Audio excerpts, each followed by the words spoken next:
प्रेम से बोलिए बाबा त्रिलोकीनाथ की जय। शंकर भगवान की जय।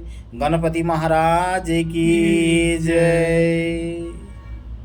आज की अगली कथा में एक बार फिर से आपका स्वागत है। श्रोतागण हाथ जोड़कर एवं आंखें बंद करके बाबा त्रिलोकीनाथ की अगली कथा का श्रवण करें और उनसे लाभ उठावें, क्योंकि हमारी सारी कथाएं सच्ची घटना पर आधारित है।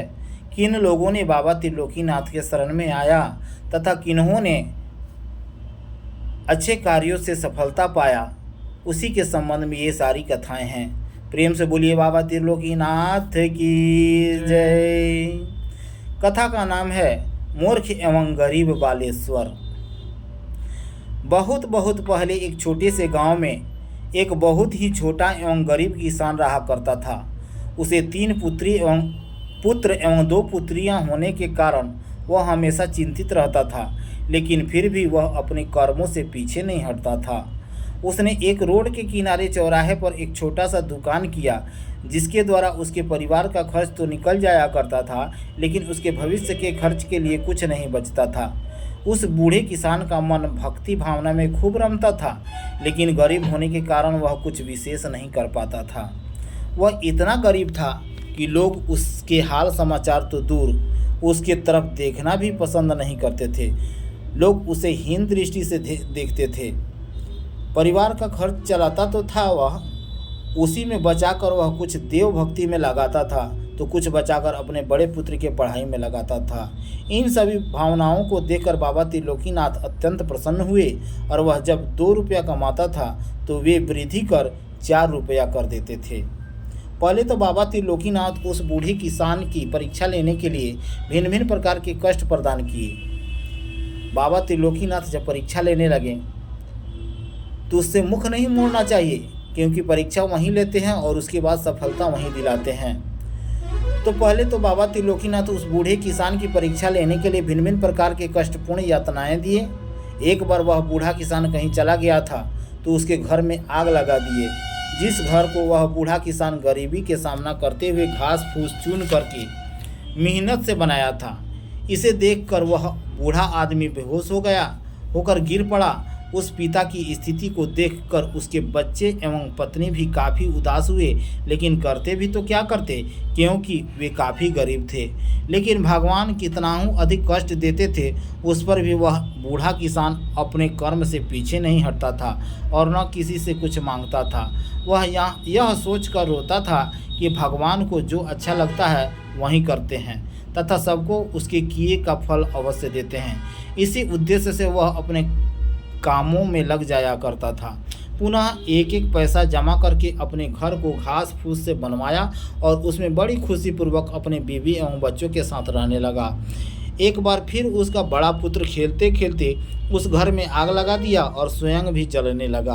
ये सब भी भगवान के किए गए करतूतों में एक था। वह बूढ़ा किसान इन स्थितियों को देख न सका और पुनः बेहोश होकर गिर पड़ा। उसकी पत्नी चिल्ला चिल्ला कर रो रही थी, बच्चे बिलख रहे थे, लेकिन सुनता भी तो कौन सुनता। क्या डॉक्टर मुफ्त में इलाज कर सकता था? नहीं। लेकिन फिर भी उस बूढ़े किसान ने हार नहीं मानी। जब वह होश में आया तो उसे होश में आते ही डॉक्टर के पास गया, लेकिन डॉक्टर ने उसके घर जाने से इनकार कर दिया। फिर वह दूसरे डॉक्टर के पास जाकर उसके पैर पकड़कर अपने दुखड़े सुनाया, जिसे सुनकर उस डॉक्टर के हृदय पिघल गए और वह डॉक्टर उसी समय उसके घर गया और उसके बच्चे का इलाज करना शुरू कर दिया। इन सभी घटनाओं के बीत जाने पर वह बूढ़ा किसान पहले के जैसा पुनः देव भक्ति में फिर से लग गया और अपने कर्तव्य पथ पर डटा रहा। एक बार वह बूढ़ा किसान जब सोया था तो बाबा त्रिलोकीनाथ स्वयं उसके सपने में आए और हंसकर बोले, भक्त, अब तुम अपने परीक्षा में सफल हुए। तुमने बहुत ही यातनाएं सही है, ऐसे ही तुम अपने कार्यों में लगे रहो, तुम्हें कुछ की कमी नहीं होगी। तुम्हारे सारे पुत्र प्रगति करेंगे और तुम दुनिया में अवश्य नाम कमाओगे। लेकिन तुम्हारा जो छोटा पुत्र बालेश्वर अलग ही प्रकार से ख्याति प्राप्त करेगा। इतना सुनते ही वह बूढ़ा किसान चकित होकर बोला, लेकिन देव, वो कैसे? तो भगवान बोले, देखो, प्रारंभ में वह हमें अपने शिक्षा ग्रहण के समय एकदम बाहर से मूर्ख एवं आलसी दिखेगा। इसे आगे बढ़ने में अपने भाई बहन माँ बाप की तरफ से कई बाधाएं आएंगी, लेकिन अंदर से लगनशील होने के कारण वह आगे बढ़ते रहेगा। देखते जाना क्या होगा आगे। इतना कहकर भगवान अदृश्य हो गए। इतना सब सुनते ही उस बूढ़े किसान की आंखें खुली और वह उठकर बैठ गया तथा उसी समय एवं उसी दिन से वह बूढ़ा किसान अपने छोटे पुत्र के प्रति चिंतित रहने लगा।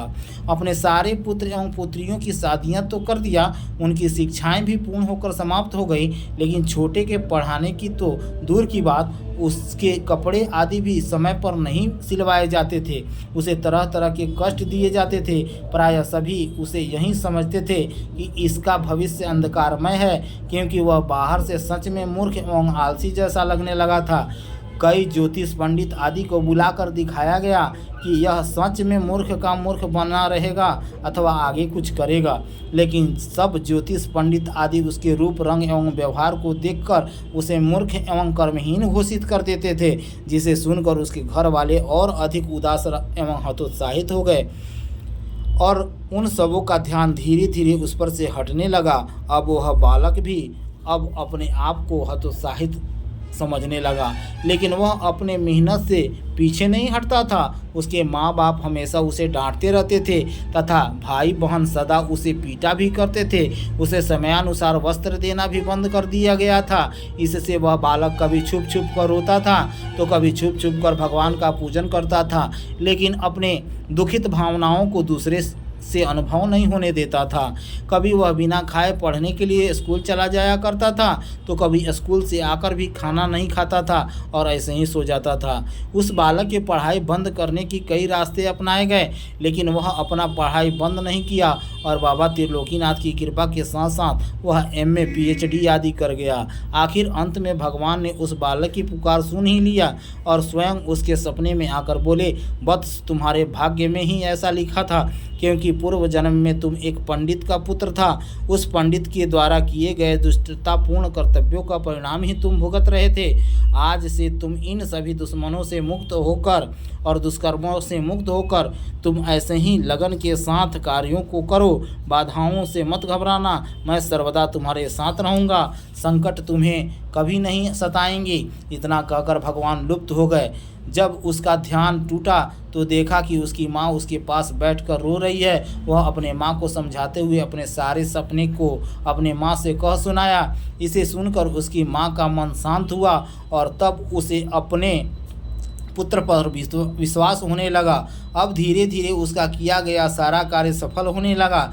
इसे देखकर उसके घर वाले अब आश्चर्य में रहने लगे कि अरे, यह इतना बुद्धिमान कैसे बन गया और इतना आगे कैसे बढ़ने लगा, इतना धन कैसे अर्जित करने लगा। जब पूछा गया तो बताया कि ये सब बाबा त्रिलोकीनाथ के पूजन का कमाल है। वे सबकी पुकार सुनते हैं तथा सबके दुखों का अंत करते हैं। तो बाबा को अपना मानना है, बाबा उसका साथ हमेशा देते हैं। इतना सुनते ही वहाँ पर उपस्थित सभी लोग कल्याण समाज अपना लिए और बाबा त्रिलोकीनाथ के शरण में आ गए।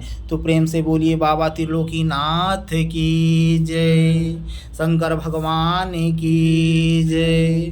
कर्पूर गौरम करुणावतारम संसार सारम भुजगेन्द्रहारं सदा वसन्तं हृदयारविन्दे भवं भवामि सहितं नमामि गिरीशं गणेशं गले नीलवर्णं गवीन्द्राधिरूढम् गुणातीतरूपं भवं भास्वरं भस्मनाभूषितांगं भवानी कलत्रं भजे पंचवक्त्रं।